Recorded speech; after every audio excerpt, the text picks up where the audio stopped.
tous et à toutes et bienvenue dans notre quatrième atelier Parents épanouis, enfants épanouis. Alors, nous nous sommes rencontrés la dernière fois en personne et nous avons pu parler justement de toutes nos thématiques déjà abordées dans les trois premiers ateliers. Voici rendu dans la seconde partie de cette série d'ateliers avec notre quatrième atelier sur un sujet très important, la culpabilité et la souffrance que nous pouvons ressentir en tant que parents. C'est un sujet pas toujours facile à évoquer parce que finalement on le vit de manière très intrinsèque, on s'en rend pas toujours forcément compte et pourtant c'est tellement présent. Cette culpabilité est sur nos épaules, autant un parent que l'autre, et on peut parfois, pour d'autres souvent, le vivre comme une réelle souffrance. Donc, nous allons parler de ça aujourd'hui. Puis on va essayer aussi de réfléchir à quelques solutions, si c'est possible. Et comme d'habitude, j'utiliserai donc l'ouvrage de cet atelier pour un ou deux exemples très explicites qui vous aideront, j'espère, à cheminer. Donc, la première chose, c'est que cette culpabilité, elle naît en même temps que notre enfant naît, pour une raison très simple, c'est que quand notre bébé arrive au monde, eh bien, il ne peut pas manifester à 100% tous ses besoins, ou il les manifeste de différentes manières qui, au début, nous semblent un petit peu étrangères, puis dont on va apprendre à repérer les signes assez rapidement. Mais c'est surtout que notre bébé n'est pas dans la capacité ni de répondre à ses besoins directement, ni d'attendre qu'on réponde à ses besoins directement. Tout ça, c'est un apprentissage au cours de son développement, 0,5 ans principalement, où tous les apprentissages fondamentaux se font. Évidemment, donc comme je disais, en grandissant, notre bébé devient un petit bout, et de ce petit bout, il devient un plus grand bout, et donc il développe en même temps son autonomie, son indépendance et sa capacité à répondre à l'ensemble de ses besoins, et principalement ses besoins primaires. Pour les besoins pour lesquels il ne pourra pas y répondre parce qu'il n'a pas encore développé toutes les compétences, il va être capable de les manifester beaucoup plus facilement, et surtout, petit à petit, il va être dans la capacité d'attendre. Ça signifie qu'il va être dans cette capacité de régulation d'émotions et de gestion de frustration de ne pas tout avoir tout et tout de suite. Bien évidemment, c'est un long chemin, ça ne se fait pas rapidement. Donc nous, on va essayer de répondre en tant que parents comme le plus rapidement possible à tous les besoins de notre enfant, particulièrement quand il est bébé. Et que oui, si notre bébé pleure, on va chercher à savoir s'il a faim, quelqu'un on va le nourrir rapidement, s'il a besoin d'être changé, s'il a besoin de dormir, et on va essayer le plus possible d'y répondre. S'il a besoin aussi d'être rassuré, d'avoir des câlins, on va le prendre dans nos bras, sans délai. Si on ne fait pas ça, on va ressentir déjà nos premiers sentiments de culpabilité, c'est-à-dire que si on ne donne pas à manger à notre enfant ou qu'on n'a pas ce qu'il faut, on va se sentir très mal parce qu'on ne pourra pas satisfaire ce besoin vital. Donc, c'est par là que ça commence, ce fameux sentiment de culpabilité. À cela se rajoute un merveilleux phénomène de société qu'on ne peut plus ignorer et qui est très important à considérer pour nous aider aussi à nous en détacher.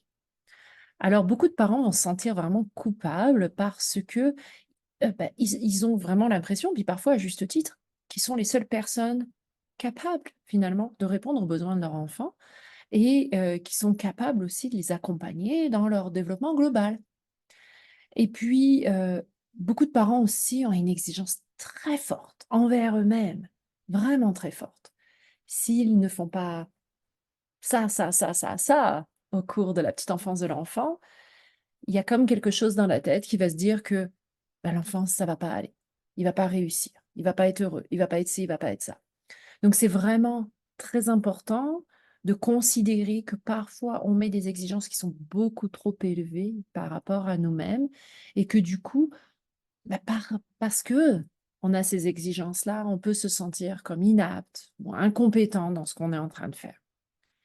Et comme je disais, la société en ajoute aussi en donnant des exemples de parents qui semblent avoir la vie parfaite, qui arrivent à allier tout, le travail, la famille, parfois même la famille nombreuse, les animaux, les amis, les activités.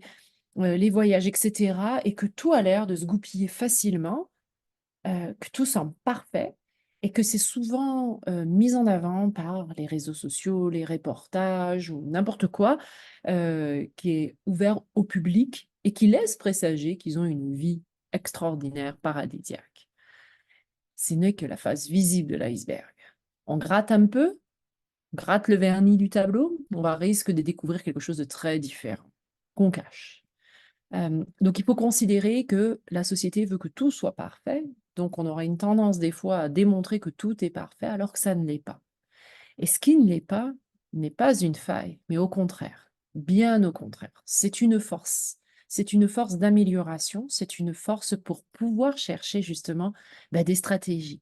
Parce que la vie en général et le développement de la personne, c'est un mouvement constant. Rien n'est figé, rien n'est parfait non plus. Et c'est ça qui fait la beauté, justement. Alors, pour nous aider à justement enlever un peu ce poids-là sur les épaules, descendre cette pression et essayer de vraiment comprendre ce dont a besoin l'enfant, eh bien, c'est d'identifier déjà la différence entre besoin et désir chez l'enfant. Quand on fait cette distinction-là, ça va nous permettre de comprendre si on doit vraiment répondre à un besoin de l'enfant ou si finalement ce n'est qu'un désir. Alors, pour rappel, là, dans le schéma que je vous propose ici, c'est la pyramide de Maslow, qui est la pyramide des besoins chez l'être humain. Alors, ils sont répertoriés, la base étant les besoins physiologiques, donc manger, dormir, besoin d'hygiène, etc. Donc, c'est les besoins vitaux, ni plus ni moins. Puis après, on va dans les besoins de sécurité, se sentir en sécurité là où on a, sécurité physique, sécurité psychologique.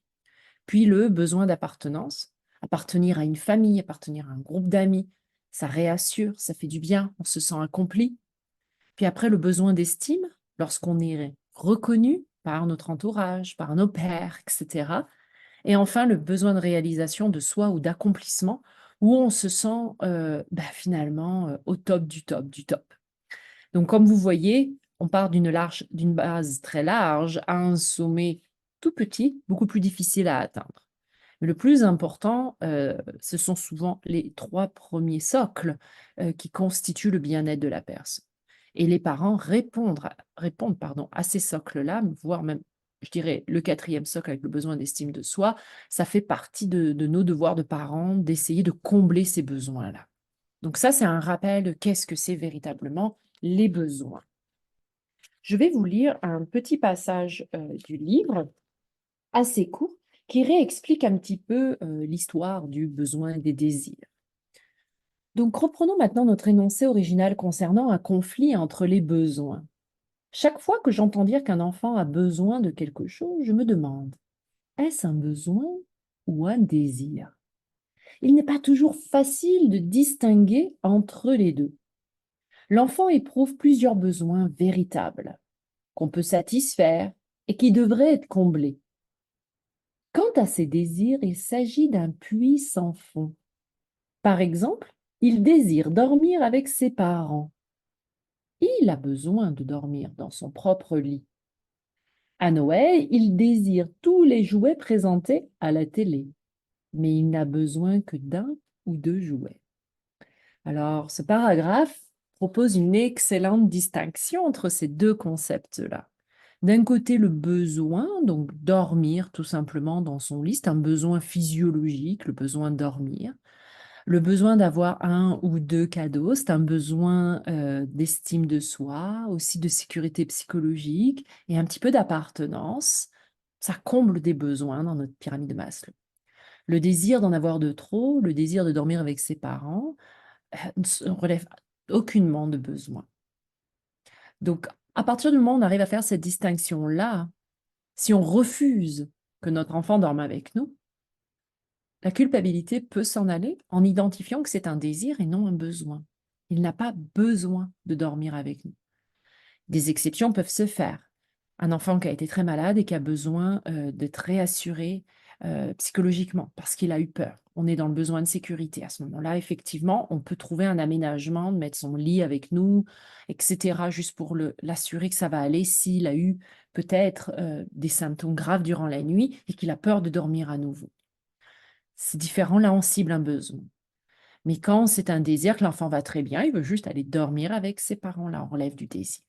Dire non ne va pas l'empêcher de grandir et de se développer magnifiquement bien.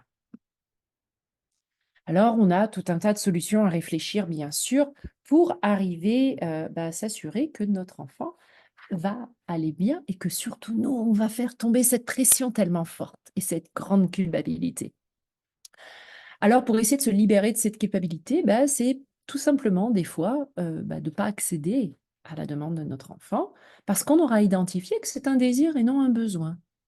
On sait que c'est pas facile. On sait que c'est vraiment pas facile de dire non, mais il s'avère que c'est une des solutions tellement importantes quand on a identifié que c'est un désir et que ce désir-là, on n'a pas envie d'y accéder parce qu'on n'a pas envie que notre enfant dorme avec nous. Pour nous, c'est le lit conjugal et pas un lit familial. Eh bien, à ce moment-là, de dire non, ça va être difficile au début parce qu'on va sentir cette culpabilité-là, mais le raisonnement va être que c'est un désir. Il n'en a pas besoin. Évidemment, pour y arriver, ça veut dire qu'on doit adopter une autre manière de penser. Et ça, adopter une autre manière de penser, c'est un long cheminement sur lequel il faut qu'on soit aussi vigilant et qu'on reconnaisse que ça va pas être simple. Il y a des étapes à franchir et qu'il va falloir résister à certaines pressions extérieures qui vont nous faire comprendre que peut-être qu'on est un mauvais parent. On va se fier à notre jugement. Ça, c'est important.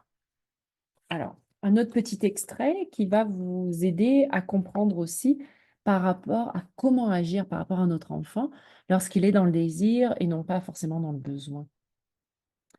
Une petite chose importante, on ne doit pas toujours se laisser entraîner à se justifier ou à se défendre par rapport à notre enfant, hein, même dans les moments où on se sent vulnérable. On n'est pas toujours obligé. En tant que parents, nous avons à prendre des décisions qui représentent notre meilleur jugement adulte du moment. Peut-être qu'à un autre moment, on aurait peut-être agi différemment, mais sur ce moment-là, c'est notre bon jugement apparaît comme ceci. Il n'est pas nécessaire de partager tout le processus décisionnel avec nos enfants, ni leur permettre de nous juger. On n'est pas obligé d'expliquer toutes ces étapes-là. On peut leur donner la finalité. On peut leur dire, je t'entends, mais ça ne te concerne pas. Ce sont des choses que maman et papa doivent décider. Quand des parents mettent leurs droits au clair, quand ils savent que la culpabilité est une réponse inadéquate, ils apprennent à leurs enfants à rassembler ses forces et à faire face à la réalité. Et ce qui est assez extraordinaire, c'est que quand on agit de la sorte, l'enfant va trouver ses solutions par lui-même. La plupart du temps, il va se rendre compte que oui, là, il ne va pas atteindre son objectif par ses parents.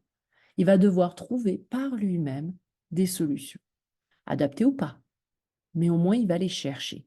Et nous, on va pouvoir l'accompagner là-dedans.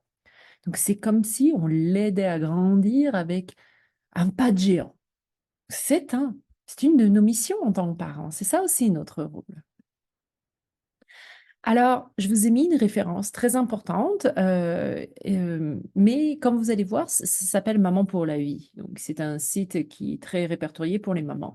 Et je veux surtout pas que les papas se sentent mis de côté, parce que loin de là. Alors, c'est pour ça que je vous ai rajouté une petite note en disant que tous ces conseils, toutes les informations sont complètement valables pour les papas aussi. Il n'y a pas de différence. C'est pas que les mamans qui culpabilisent. Ce ne sont pas que les mamans qui souffrent. Les papas peuvent totalement ressentir ça.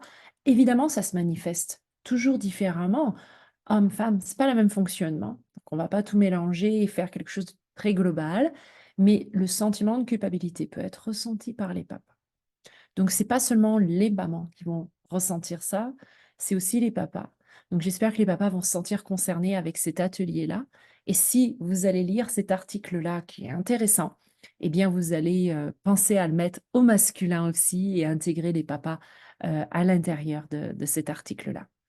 Alors, je vous remercie beaucoup pour votre attention et puis j'espère que ça vous a plu et on se dit à très bientôt pour notre 5e atelier.